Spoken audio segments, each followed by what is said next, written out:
DRH کے لیے جو پہلے ماضی میں ایک دوا بنائی تھی جگر کو کلیئرس کرنے کے لیے، پورا جگر ڈیٹاکس کرنے کے لیے، CNA، ٹھیک ہے نا. اس کے بعد آنتوں کے، پیٹ کی، معدے کی خشکی کو اور کانسٹیپیشن کو ختم کرنے کے لیے ہم نے چلائی تھی AQ5. کافی عرصے چلی، 30-35 سال. پھر ابھی ہم نے ان سب کو کمپاؤنڈ کر کے DRH کے نام سے بنا دیا، ٹھیک ہے نا.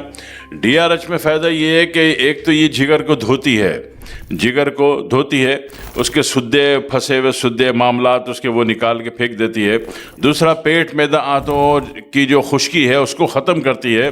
اور تیسرا طریقہ یہ ہے کہ بدترین کانسٹیپیشن، ایک صبح پیٹ کھلنا کانسٹیپیشن کا علاج نہیں ہے. کانسٹیپیشن کا جو مرض ہے اس مرض کا خاتمہ ہونا کانسٹیپیشن کا علاج ہے.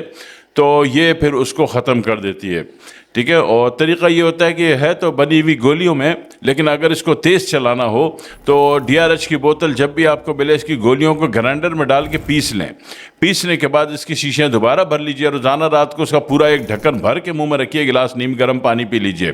اس کے ساتھ ساتھ اگر ویٹ بھی گرانا ہے، اگر DRH کے حساب کتاب کے ساتھ ویٹ بھی گرانا ہے، تو پھر اس کا طریقہ یہ ہے کہ DRH 4 سے 6 بوتل میں ویٹ لاس کر دیتی ہے، یعنی کہ آپ کو مطمئن زندگی میں آ جاتے ہو. تو پھر اس کا طریقہ یہ ہے کہ رات کو اگر DRH لیتے ہیں تو صبح جو ہے یہ ایک بڑا چمچ تخم ملنگا ایک گلاس گرم پانی میں ڈالیں گے اور ایک لیمو نچوڑ کے پی جایا کریں گے، ٹھیک ہے. تو بہترین، سارے کام اندر کے بھی ہو گئے اور آؤٹ پٹ میں باڈی بھی بہترین اسمارٹ ہو گئی، الحمدللہ ہو جاتی ہے.